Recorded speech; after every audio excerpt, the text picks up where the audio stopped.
I got the screen covered. Okay, good. So we're launching into this second day and second talk on this retreat. And we're, the focus of the retreat is this great koan, Mu.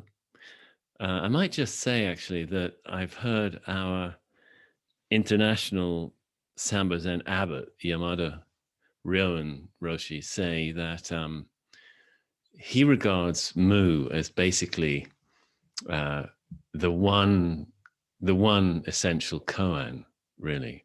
He said, the only reason we look at hundreds of other koans is that we don't get Mu quite clearly enough. And it's a constant koan that we can return to, Mu. I've said, not a whole lot about what koans are, but I hope just enough for the purposes of this retreat.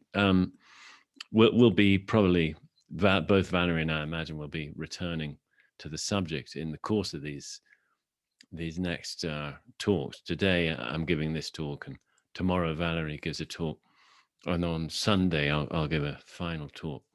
But I think the majority of people on this retreat kind of already have some experience of sitting with koans, and of course for those who don't have so much experience, I hope this will be some kind of a entry point for you.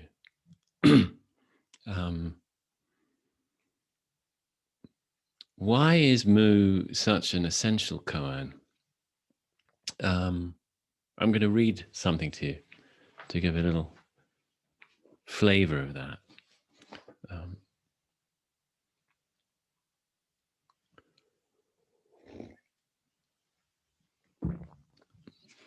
About 2,000 years ago, the fertile stream of Buddhist creativity generated a new understanding of awakening, known as the Prajnaparamita teachings. Prajnaparamita means wisdom virtue. That's to say, the human virtue or perfection that we call wisdom. Prajna is wisdom. Wisdom in Buddhism can refer to several things. Understanding what constitutes a good and wholesome life and figuring out how to live one, seeing how suffering is generated, and learning how to desist from stoking its fires, accepting the impermanence of all worldly things, and cultivating timeless virtues. We might say, sort of transferring our inclinations, our orientation from a kind of lesser good to a greater good kind of thing. And at deeper levels, wisdom can mean seeing that all phenomena are empty appearances, not only ephemeral, but even as they arise, not quite here the way they seem to be. In a sense, they're made of nothing. They exist, but only as appearances. All this world, perhaps, is in a way illusory. Behind, within, and all through this world, there is the marvel of emptiness. And yet this emptiness functions and does so in the form of all things appearing. So wisdom can be to realize this reality of things. And Prajnaparamita, the wisdom virtue, is in this 2,000-year-old iteration of awakening, is basically that. So many scriptures were created at this time in this kind of, what should we call it? Yeah, iteration of Buddhism. Some of them immensely long, The 100,000 line Prajnaparamita Sutra is about 5 times as long as the Iliad and the Odyssey combined, for example. There's also a 17,000 line version, a 40,000 line version. But on the other hand, some of these scriptures are very short. The Heart Sutra, which some of us know quite well, some 40 lines long. In some versions, it's actually a little longer. But it is a Prajnaparamita scripture. And in fact, it claims to distill all the Prajnaparamita teachings down to their heart, hence the Heart Sutra. It's just, a fraction of some of these longer ones. But there is one sutra that is much shorter still and consists of only a single letter. One letter. And that one letter is actually both the title of the sutra and the entire contents of the sutra. And that letter is A, or A. That's the whole scripture. That's the whole body of all this Buddhist teaching. A. I mean, it's like, the sound, I don't know if you have this in America, but there's sort of a thing in England always, when you go to the doctor, say, stick out your tongue and say, the doctor will look and see how your throat is, that's this scripture.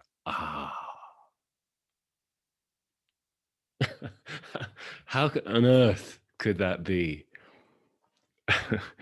A vast philosophy and view of the universe and view of human life and view of creation, just right there.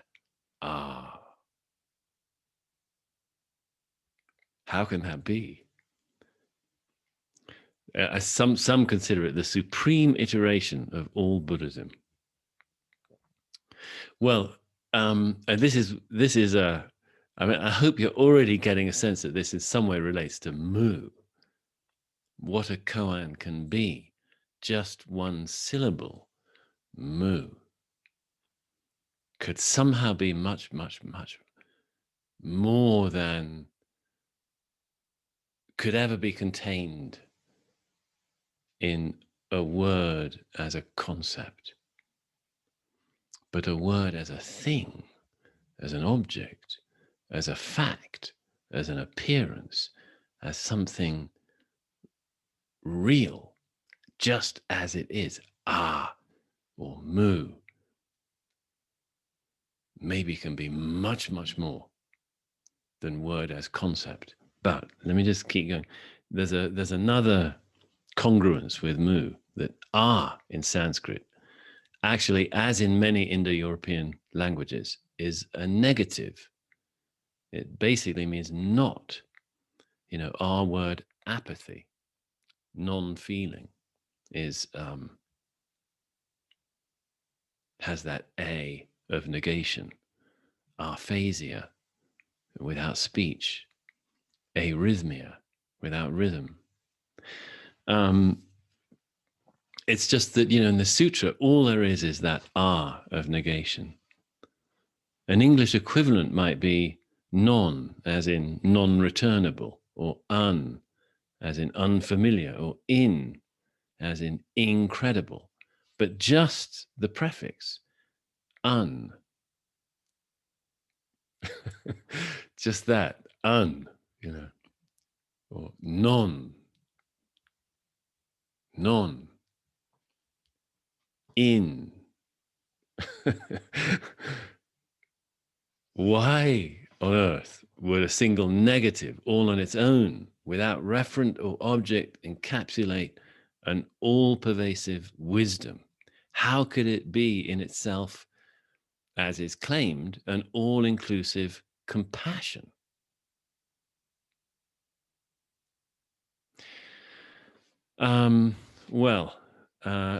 Actually, that's a little segment, piece, fragment, whatever, from my new book. If it's ever to be a book, we'll see.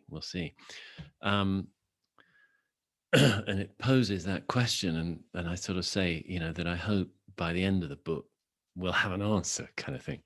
Same thing with mu. Mu means not. We don't really emphasize that when we sit with mu, actually, because we don't really want to be thinking about it. It's not a sort of inquiry in the way that some practices are. There's some Hindu practices where, there's the neti, not this, not this, not this, looking at anything that arises. Is this who I am? No, not that. Till we sort of negate everything, until all that's left in that scheme is a boundless awareness, boundless empty awareness.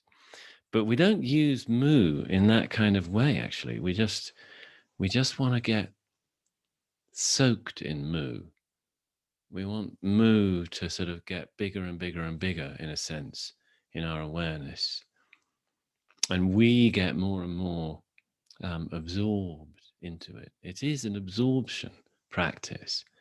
And, one of the common translations of jhana, as I think I got onto jhana. Did I get onto jhana yesterday? I got onto samadhi for sure. Among varieties of samadhi, there's jhana, absorption. And, absorption, becoming absorbed in this moment. And if we have an object, a particular object of meditation practice, such as mu, getting absorbed in that object, mu. Basically, we could say becoming mu is our way, and that happens in samadhi. Okay, now, hold on just a moment. I need a little sip of coffee.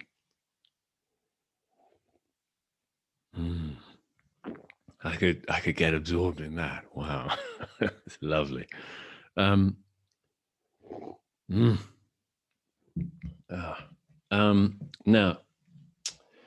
I'm saying a few times because I'm hesitating about which way to turn right now.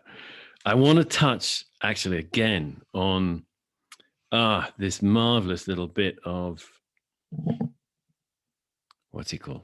Khalil Gibran, the prophet.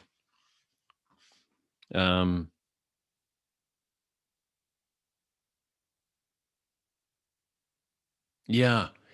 Is not the lute that soothes your spirit the very wood that was hollowed with knives? He's talking about the role of suffering in forging, tempering, creating our soul.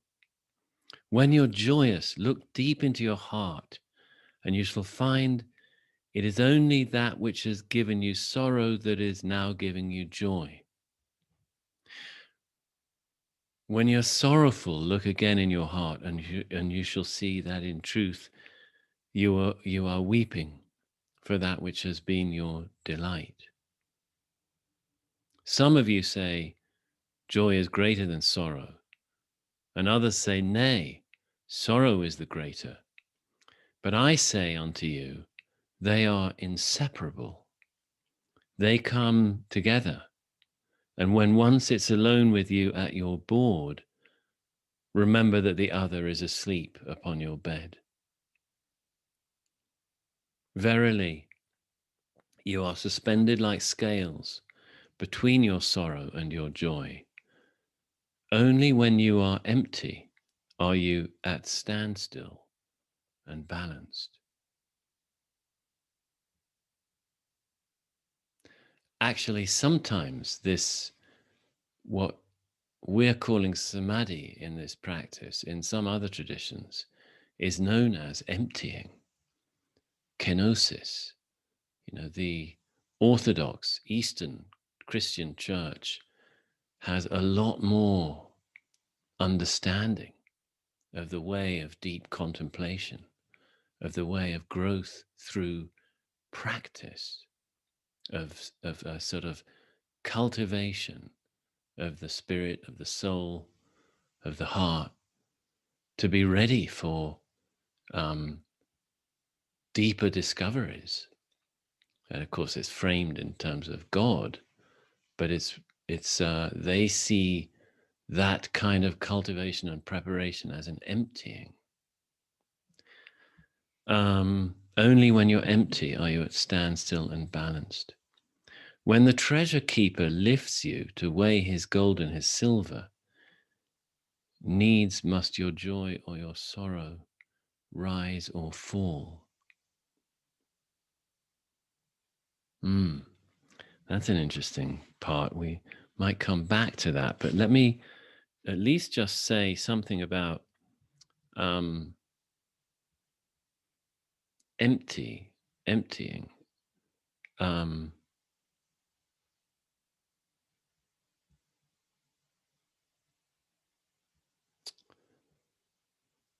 Part of one flavor of samadhi is becoming empty,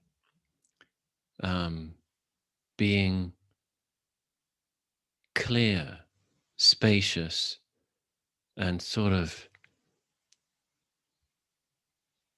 contentless.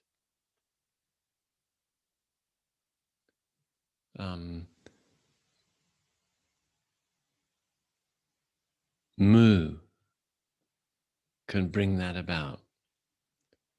It's I mean, just through repetition. Don't confuse this. Let me not confuse you by suggesting that this is not about awakening yet. This is flavors of deep absorption. And one of them is flavorless. And that's not yet realizing it as we understand it. It's not yet the great, tiny, strange leap, the last strand snapping, where we are simply no longer around the way we have been. But actually, you know what? I'm trying to sort of not go too much to awakening. Actually, I don't want to be talking so much yet about Mu as awakening. I want to be talking about it as an agent of awakening and as what happens, what our part can be prior to awakening, because awakening is not done by us. It's precisely not us. It's sort of when we stop being, when we discover that we have not been what we thought we had been. But until then, we're in. I've been talking about it yesterday as this sort of waiting zone, launching zone, or something like that. Kind of the getting ready, and this is what samadhi is all about, as I understand it. And actually, I want to come at it a slightly different way today, because somebody asked a question actually, which we didn't get to in the Q&A yesterday, that I'd been using this word, the soul, S-O-U-L. What on earth did I mean by that? Well, they didn't ask what on earth did I mean by that, but what do I mean by that?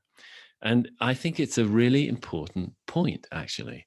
So I'm going to sort of, this isn't a detour, but it's a little tangent, maybe. It's a parallel track. But it's very important. It's not really, it is the track, but I want to say a bit about, to be honest, actually, I woke up in the night and thought that question was right in my mind. And I realized I really wanted to say something about it. And so I'm going to read some sort of notes that I just hope are kind of cogent about it right now.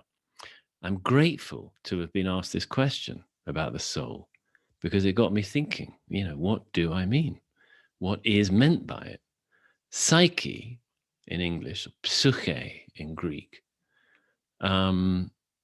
is more or less a kind of antecedent to our word soul. It's the root, of course, in psychiatry and psychology, the healing of the soul, the study of the soul. The Greeks distinguished between two kinds of thought or knowing. Logos, on the one hand, which was logical, rational, linear, and explicit understanding or knowing, from which our word logic comes. And actually, logos literally means word in Greek. And on the other hand, mythos or muthos in Greek, which, of course, our word myth comes from, and which meant a kind of understanding that was not explicit, not linear, and not logical. Soul has been the subject of a lot of speculation and debate. I'm going to suggest it has more to do with that mythos than logos. James Hillman, a Jungian, kind of maybe an expert on the subject. He's got a book called The Soul's Code. And, in a way, a lot of his work is about what is this nebulous thing, the soul. He says it's not a thing. It's more like a process, an intuition, something sensed rather than seen, something that can be felt and known rather than examined. In his acorn theory, as he called it, which was, I think, actually a possible title for his book, The Soul's Code, which he decided not to use in the end. But in this acorn idea he suggests that just as an acorn contains the drive within to become an oak tree, so something within us knows that it needs to become something, it needs to grow. And perhaps it knows what it may grow into, but it can't directly tell us that, nor can we directly know it. It's not quite like I want to be an economist, I want to be a neuroscientist, I want to be a teacher, I want to be a builder. These impulses may well become more explicit and sort of linear in our conception of them. But the soul's growth is something slightly different, though the work we do may contain aspects of that growth. It's actually, I was thinking about, Monty Python. You remember the chartered accountant? I don't know how familiar. I assume you're all familiar with Monty Python, that great British comedy show. I don't know how much you knew it. I grew up with it on telly every Wednesday night or something. But there was one famous sort of little scene they had about this chartered accountant, with a sort of, a guy in a gray suit who's in an office counting numbers all day, who really wanted to be a lion tamer. So the soul is sort of, I thought that's rather a good little illustration, a snapshot of the soul.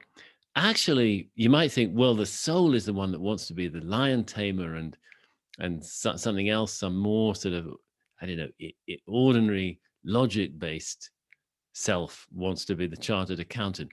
But I'm not sure it's quite so simple, because the soul might very well want to earn a stable living and provide a family home and raise kids and be a good father and husband and all of that.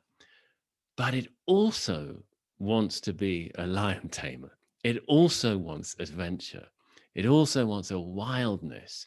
It kind of, maybe it's somewhere in the middle. There's also actually, no, I won't keep going on about Monty Python, but I've got to just say there is a fantastic little short Monty Python sort of, I don't know what to call it, skit or sketch or sort of mini story called The Crimson Personal Assurance. I think that's what it's called. It's about an insurance company that's in an office block in central London. And it kind of goes rogue. The office block with all the staff of the insurance company, it becomes a pirate ship. And all the guys, mostly guys, they're typewriters and calculators, become like the pirates. And this office block starts roaming the streets of central London. It's a kind of cartoon come TV thing. It's part of another movie, which I've just temporarily forgotten the name of. Is it The Meaning of Life? I think it's the movie called The Meaning of Life. And it starts with this little bit on this rogue office block. But that's also expressing, as I see it, something about the soul. Keats said, and by the way, I'm now actually going to quote from, not directly quote, but reference this great guy, Ian McGilchrist, who's getting a lot of airtime at the moment. Rachel recently turned me onto him. Actually, he's a philosopher and a psychiatrist and interesting guy. He went to Oxford University as a young man and was encouraged to study English. And he said that he was okay with that. He loved poems, and he said but he started to feel that really a work of art such as a poem is an embodied experience. I mean, when we're enjoying a poem, our body is involved in it. We feel it in our body. Our skin may prickle, our heart rate may change. It's actually the appreciation of a work of art is something that happens in the body. He also felt that it was somehow implicit, like a work of art. What it has to offer is deep in it. It's not explicit, it's implicit. And also, each work of art is unique. It has its own way of being a poem. Each poem has its own way of being a poem. He said that in the seminar room, when studying poems, they were encouraged to do exactly the opposite things. They were encouraged to look at the poem in a disembodied way, just as words and concepts. They were encouraged to make it explicit, to explain it, and they were encouraged to do the opposite of appreciating it as unique, and instead to generalize about it and to categorize poems, to say, well, all these ones are like one another. And he thought, well, this is exactly the wrong thing to do. And so he actually ended up at the age of 28 becoming a doctor, and starting on becoming a medical doctor, and ultimately a psychiatrist and a sort of neurologist and a psychiatrist.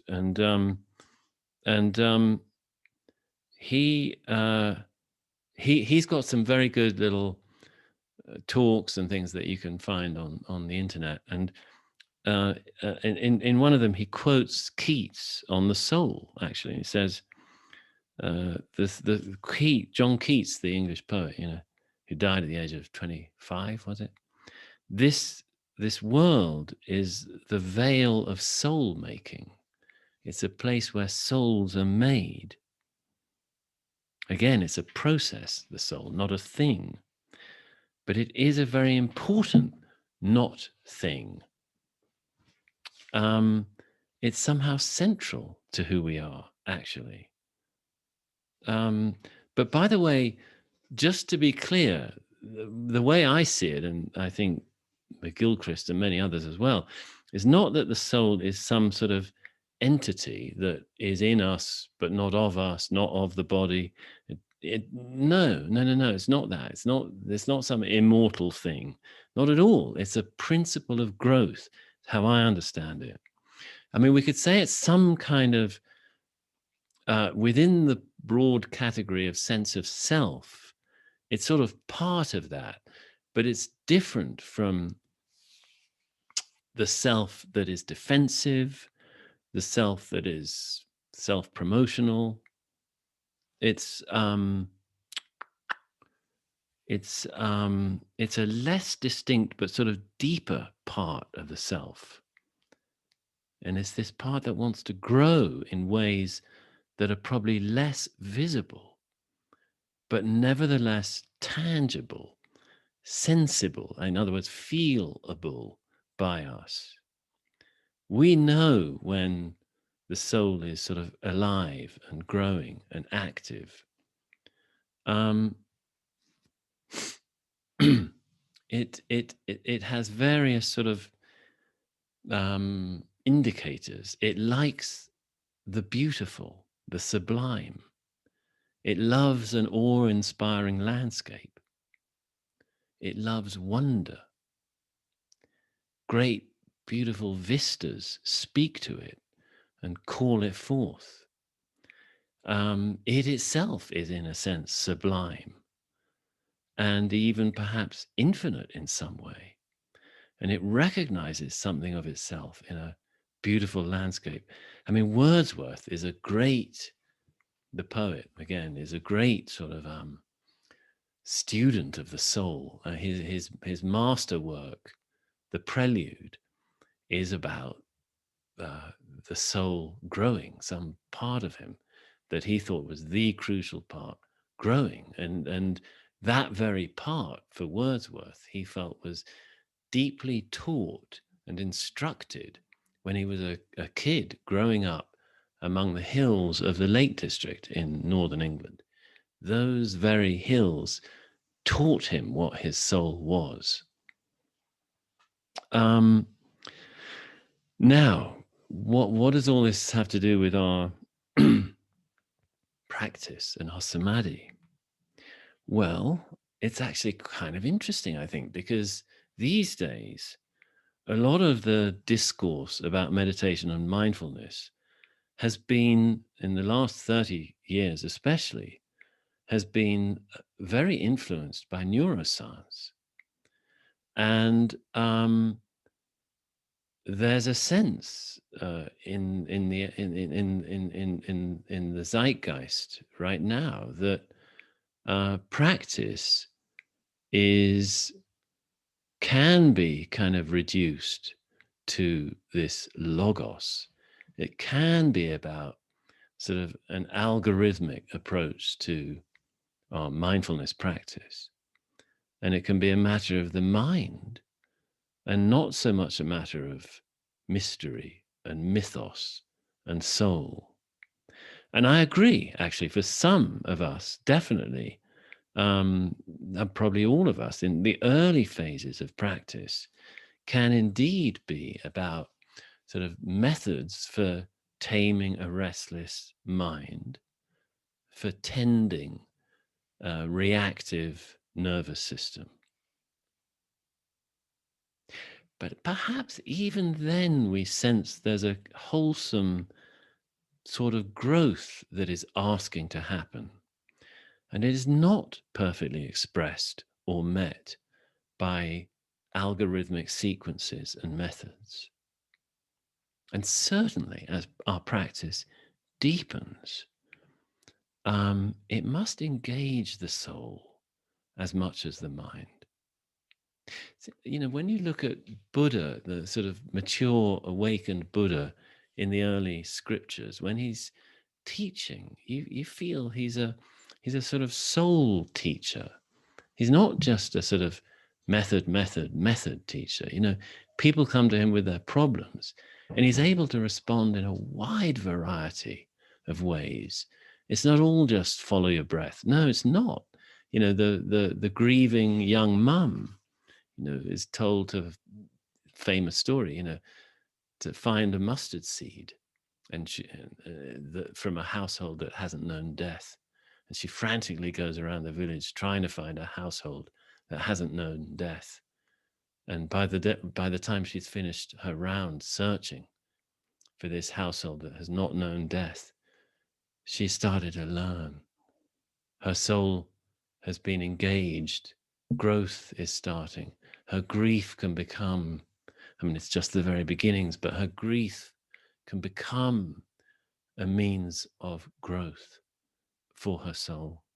Now I don't have conclusive evidence for this, but I'm going to suggest that samadhi is when the mind, the logos, and the soul, the mythos, start to agree on what practice is. The mind has been told that it's about thinking less and resting in the moment more, but the soul has recognized already that this practice is a crucible for growth. And the soul doesn't want to be left out of this process. But how is it to participate? Well, it resonates with a few things that are helpful here. It resonates with not knowing. It thrives in mystery. It also resonates, I think this is more important than is commonly emphasized actually, with beauty. It loves beauty. It comes alive in the experience of beauty. And samadhi is beautiful. And it also sort of vibrates and hums at the sense of the infinite, of things not having boundaries, of things having no fixed size, of there being an order of experience that has no limit, that somehow goes on and on and on forever. And when all of these, or any one of these, are brought into being in embodied experience, the soul is on board. And so, this is my little suggestion, samadhi precisely fits the bill. Samadhi is where mind and soul unite in practice. Samadhi is indeed beautiful. It's one of the characteristics. It's one of the reasons why it's fulfilling.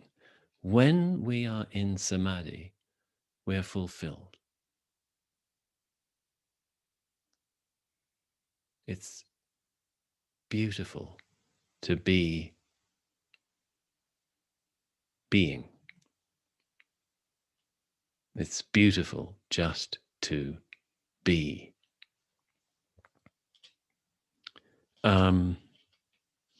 Samadhi sort of emerges from a release, from releasing our hold on the need to know. We're sitting and we're letting go of sort of having to know either what's supposed to happen, know what we're supposed to do, know what's going on here. We let that go. And a dynamic peace shows itself. And also, samadhi blurs boundaries. Boundaries between things, between the edges of the body and what is beyond the body, between body and mind, between space and awareness.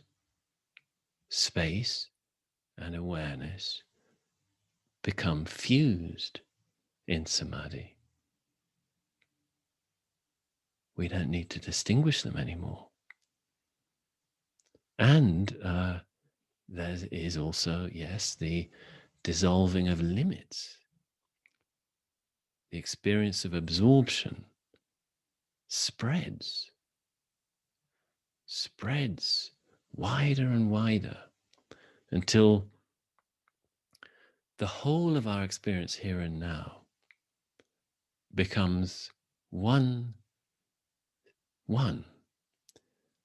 with no knowable size. Now, okay, all of this, great, fine, yeah, if you agree, great, fine. But all of this is helped by being given a conducive space or context in which to happen. And one such space, an excellent one, is precisely Mu practice. It comes down to us. It's given to us by a long, long lineage. And Mu is, I'm going to say, it's a little more like chaos theory. It's not so algorithmic. It's not predictable. It's wild. It's something to which we entrust ourselves. We don't figure it out. It invites us in. And the form that the welcome will take when it's invited us in is Samadhi. When we are welcomed in by Mu, we find ourselves in Samadhi, absorbed in our practice, absorbed in Mu itself. Now, to enter this kind of wildness and this non-knowing, this release into some sort of, chaos-like core of reality, to forego the order that our minds like to hold on to can be a bit scary. Mu is, after all, kind of an odd practice. However, it is also old. It's remarkably intact. It's kind of unadulterated. When we sit with Mu, it's exactly as it has been done for a millennium or longer. Joshu, who said Mu, he himself is sort of muttering the syllable into our hearts. And we've got this great sort of family tree of practitioners before us, in a sense, offering support. And I was talking yesterday about refuge and shelter. That too, Mu is a shelter. So why is this also helpful to have this kind of support and shelter and heritage, lineage? Well, it of course helps to be sort of steered and guided and inspired and so on. But more fundamental, actually, this context, this support, awakens in us something very important in our path of growth: courage. Courage is a vital ingredient. It's not often or commonly talked about in practice. We hear about, in Zen, we hear about trust, we hear about determination, we hear about patience, we hear about questioning. The third and fourth paramita are patience and determination. The third factor of awakening is energy. The second is curiosity. You can see sort of echoes here and these different schemes. But what about courage? It's a vital ingredient. Just having a little support, just knowing that support is out there and is available, can make all the difference. So have I got a couple of loose ends dangling here? Let me just see if I can sort of just pull some threads together.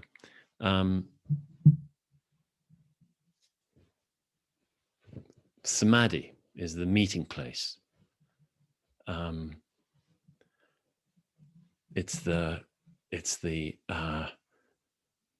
the state that can be cultivated, toward which we're being gently encouraged in our practice. Mu helps with that for reasons just given.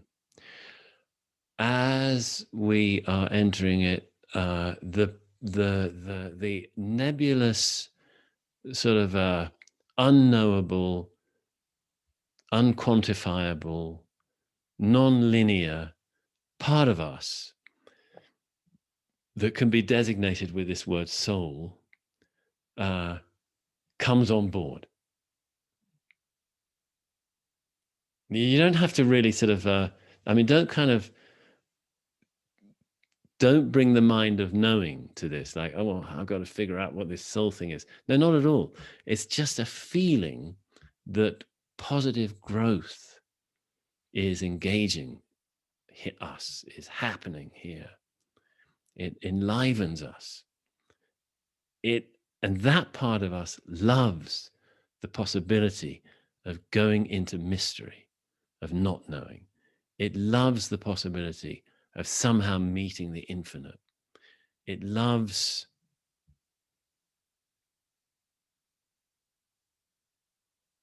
experience in the body, vibrant experience in the body. It loves beauty. It's awakened by awe and wonder. Now, all of these are part of Mu practice, and they're all part of Samadhi. And this is where they're meeting here and now as we sit together. You got plenty of support. We're all in this retreat together. We got Joshu, we got Mu, we got hundreds of thousands of practitioners over the millennia doing something like this. And it's all here in this very breath, this very exhale, just this Mu.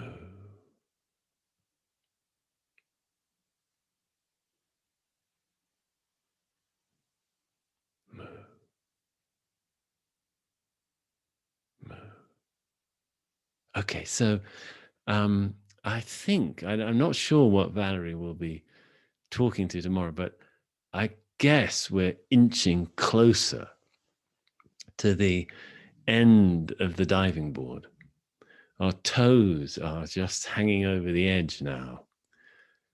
The cliff edge, the great gulf is opening up, and we're going to have to go over it at some point. And that's what Mu can help us do. So maybe in these coming talks, we'll be perhaps speaking a little bit more to the unspeakable. Okay, let's think of Mu as the last thing that can be said before there are no words.